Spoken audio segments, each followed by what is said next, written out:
अस्सलामुअलैकुम मेरे प्यारे प्यारे यूट्यूब फैमिली, आप लोग कैसे हैं। मैं ठीक हूँ, अल्लाह का शुक्र है। तो शुरू करते हैं आज का व्लॉग।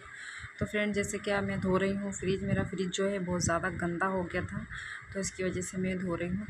और फ्रिज ज़्यादा गंदा होता है तो बिल्कुल भी अच्छा नहीं लगता है, बुरा लगता है। सामान रखा हुआ उसमें बिल्कुल भी अच्छा नहीं लगता है, क्योंकि उसमें खाने पीने की चीज़ें रखी होती हैं, तो इसलिए वो साफ़ सुथरा ही अच्छा लगता है। तो मैं धोती रहती हूँ, 1 महीने में 1.5 महीने में इस तरह से मैं धोती रहती हूँ फ्रिज।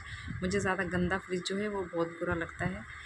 तो फ्रेंड, यहाँ पे मैंने जो मेरे कपड़ों के ऊपर आप बिल्कुल भी ये कमेंट मत करना कि आपने कपड़े कैसे पहने हैं। तो यहाँ मैंने पहना है लोअर और टी शर्ट। मैं रात को यही पहन के सो जाती हूँ, क्योंकि इस वक्त गर्मी इतनी ज़्यादा है कि बिल्कुल भी सुकून नहीं मिल रहे है गर्मी में। तो ढीले ढाले कपड़े, लूज़ कपड़े ना ज़रा गर्मी में सुकूनदायक होते हैं, अच्छे लगते हैं जिस्म पे, हल्के हल्के। और बिल्कुल भी नहीं पहने जा रहे हैं कपड़े, मोटे कपड़े बिल्कुल भी नहीं पहने जा रहे हैं। बहुत गर्मी है, और जहाँ मैं रहती हूँ रामपुर में, यहाँ तो बहुत ही ज़्यादा गर्मी हो रही है। और ये मेरा ऊपर का घर है, तो इसलिए मुझे बहुत ही ज़्यादा गर्मी लगती है। तो मैं रात को ये कपड़े पहन के सो जाती हूँ। तो सुबह के जब सारे काम वाम करके मैं निपटती हूँ, नहा धो के, तो दूसरे कपड़े पहन लेती हूँ। फ़िलहाल अभी मैं ये रात के कपड़े पहनी हुई हूँ। दिन में भी कभी कभी मैं पहन लेती हूँ, अगर मुझे ज़्यादा ही गर्मी लगती है तो मैं लोअर टी शर्ट दिन में भी पहन ही लेती हूँ। मुझे सुकून लगता है इन कपड़ों में बहुत ज़्यादा। लूज़ कपड़े मुझे बहुत ज़्यादा अच्छे लगते हैं, और टाइट कपड़े मुझे बिल्कुल भी पसंद नहीं है, तो इसके लिए मैं पहनी हूँ। तो यहाँ पे जो है मैं धो रही हूँ फ्रिज, और मेरी बेटी जो है मेरे साथ साथ मेरी हेल्प करा रही है, मेरे साथ में लगी हुई है वो। तो फ्रेंड, यहाँ पर जो है मैंने पूरा फ्रिज अच्छी तरह से साबुन लगा के मल लिया है, साफ़ कर दिया है अंदर से। अब मैं इसको धोऊंगी पानी डाल के। और इसमें बर्फ़ इतना ज़्यादा जमा हो गया है, बहुत ही ज़्यादा नैनीताल हो रहा है मेरा फ्रिज। ये देखो कितना ज़्यादा बर्फ़ जम गया इसमें। और ये मैं पैप से इस तरह से पूरा फ्रिज धो दूँगी अच्छे से साफ़ करके। और फ्रिज नहीं हो रहा है, नैनीताल हो रहा है। घूमने चलते हैं इसके अंदर, बहुत ही ज़्यादा बर्फ़ जमी है। इसको भी मैं किसी ना किसी तरह से निकालूंगी, पानी के प्रेशर से इसको थोड़ा थोड़ा पिघलाऊंगी बर्फ़ को। उसके बाद में इसको निकालूंगी, फ्रीज़र भी धो दूँगी, मैं साफ़ कर दूँगी अच्छे से, क्योंकि गंदा फ्रीज़र, ज़्यादा बर्फ़ से भी ना फ्रिज ख़राब होने लगता है। बहुत ही जल्दी बर्फ़ जम जाता है इसमें।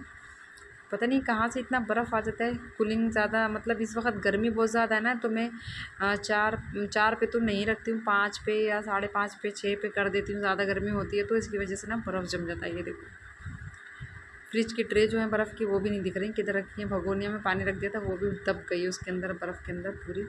कहाँ पहुँच गई है पता ही नहीं चल रहा है बिल्कुल भी। तो इस तरह से मैंने पानी डाल डाल के ना इस पर पिघला के थोड़ा, और फिर मैंने इसको हाथ की मदद से पकड़ के निकाल लिया था, तो ये निकल गया था, बर्फ़ साफ़ कर दिया था मैंने फ्रिज। तो अभी तो मैं धो लूँगी इसको अच्छी तरह से खूब।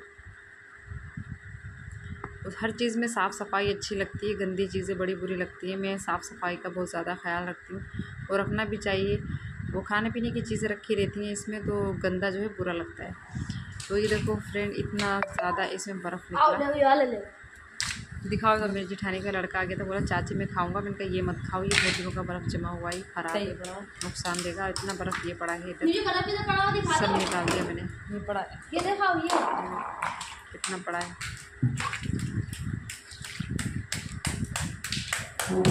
इतना बर्फ़ निकला है इसमें। अबे तेरे की तुझसे मना करती हूं, पानी से सब भूल गया था। समझ खड़ा फोटो निकला तो बहुत सारा था, लेकिन वो पिघल गया था। मैंने पानी का प्रेशर बना के डाला ना बर्फ़ के साथ, बर्फ़ तो पानी के सामने पिघल ही जाता है तो इसके लिए वो पिघल गया था। वो फ्रिज मेरा हो गया साफ़। ये देखो फ्रीज़र एकदम साफ़ कर दिया मैंने, धो दिया, एकदम साफ़ हो गया, अंदर से क्लीन हो गया। फ्रिज साफ़ होता है तो आत्मा को शांति मिलती है। मेरे सारा सामान रख दूँ, ये धुल गया है। तो फ्रिज यहाँ पर मेरा पूरा धुल गया फ्रेंड, और सामान मैंने इसमें सारा अपना रख दिया, जो भी दूध के भगोने थे। और इस तरह से उसको अब मैं बंद कर दूँगी, ठंडा हो जाएगा। और अभी मुझे जाना है अपने घर पे। अम्मी का आ गया था फ़ोन, मेरी नानी ने मुझे बुलाया है। मेरी नानी जा रही हैं, भाई की शादी में आई थी, तो वो जा रही हैं पूना। ये मैं आ गई अपने घर पे, अम्मी के घर पे। और ये मेरी नानी वीडियो बना लो है ना, मांग रही है मेरे लिए, मेरे हस्बैंड के लिए। मैंने कहा कुछ पता नहीं भैया, ज़िंदगी हस्बैंड के लिए दुआ मांगो, वो जल्दी से ठीक हो जाए। तो उतनी दुआ मांग रही थी वो। तो मुझसे कह रही थी मेरे मेहंदी लगा दी। और मैं वो पूना जा रही है ना, तो मुझे तब दुख हो रहा था। मैं कह रही थी नानी मत जाओ, मुझे रोना भी आ रहा था। अम्मी भी बहुत रो रही थी। जब नानी गई थी तो नानी भी बहुत रो रही थी। मैं मना कर रही थी नानी मत जाओ, आप दिल लगेगा, आप घर पे ही रो, रौनक है आपसे। बुज़ुर्ग घर में होते हैं तो बड़ा दिल लगता है, बुज़ुर्गों से बहुत अच्छा लगता है। तो यहाँ पर मैं अपनी नानी के लगा के दे रही हूँ मेहंदी। नानी मुझसे कह रही थी कि मेरे मेहंदी लगा दे। मैंने कहा नानी लाओ मैं तुम्हारी मेहंदी लगा देती हूँ। अम्मी ने मुझे फ़ोन करके बुलाया था कि नानी के हाथों पे मेहंदी लगा दे, नानी जा रही हैं, फिर पता नहीं कब आएंगी। ज़िंदगी का कुछ भरोसा नहीं है, पता नहीं है, बस अल्लाह पाक। ये उनके ना पोते की शादी है मेरे मामूज़ाद भाई की, नादिर की, तो कह रही थी मैं नवंबर में आ जाऊँगी। लेकिन हम कहते तो कुछ हैं लेकिन होता कुछ है। ज़िंदगी हमारे मुताबिक नहीं चलती है, जैसा हम चाहें वैसे नहीं चलती है ज़िंदगी। जैसे अल्लाह चाहता है वैसा होता है। तो हमारी जो मतलब मुझे ना ये दुख हो रहा था। मैं कह रही थी नानी मुझे, अम्मी भी बहुत ज़्यादा उदास थी, गमगीन थी, अम्मी की भी तबीयत ठीक नहीं थी। लेकिन मैं फिर भी अपने घर का काम समेट के जल्दी से, बस मैं ऐसी आ गई थी बच्चों को भी, और मैं भी लेके मैं भी ऐसी आ गई थी जल्दी जल्दी, क्योंकि मुझे नानी से मिलना था, उनको मेहंदी लगानी थी, उनके साथ थोड़ी बातें करनी थी, हंसी मजाक करना था। तो इसके लिए मैं आ गई थी। और नानी इतना हंसा रही थी, बहुत ज़्यादा हंसा रही थी नानी। और ये देखो नानी, अभी मैं पूरे दोनों हाथों पे, मुझसे मेहंदी इतनी अच्छी नहीं आती लगाना, मुझसे मेहंदी बिल्कुल अच्छी नहीं आती है, क्योंकि बस मैं हथेली पे चंदा बना लेती हूँ और ये पोर में लगा लेती हूँ बस, और इसके अलावा मुझसे मेहंदी लगाना नहीं आती है। मैं अपने मेहंदी बस किसी और से लगवाती हूँ, मुझसे अगर अच्छी लगाना होती है तो। वैसे मुझे इतना शौक़ नहीं है कि मेरी मेहंदी खूब अच्छी लगे, खूबसूरत लगे, मुझे इतना शौक़ नहीं है। मैं अगर मेरा मेहंदी लगाने को दिल भी चाहता है तो मैं ऐसी लगा लेती हूँ, जैसे मैंने नानी की लगा के दी, मैं इसी तरह से लगा लेती हूँ, मुझे वही अच्छी लगती है। अपने हाथ का काम तो बुरा भी अच्छा होता है, तो इसलिए मैं अपने हाथ से अपने हाथ पे लगा लेती हूँ मेहंदी। और पैरों पे लगवा लेती हूँ, मुझे पैरों पे अगर लगवानी होती है, मेरी भाभी की लड़की है सानिया, पड़ोस में हमारे, वो लगा देती है पैरों पे, वो बहुत अच्छी मेहंदी लगाती है पैरों पे। उसके हाथ के कंगूरे मुझे बहुत अच्छे लगते हैं। पिछले ब्लॉग में मैंने जो अपलोड किया था उसमें जो मेरे मेहंदी लगी है वो सानिया ने लगाई है, वो पैरों पे बहुत अच्छी मेहंदी लगाती है। तो यहाँ पर मैं बोल रही थी अम्मी से कि अम्मी पंखा लगा दो, नानी की मेहंदी जो है जल्दी सूख जाएगी। नानी मुझसे कह रही थी मैं बाज़ार जाऊँगी, मुझे कुछ सामान लेके आना है।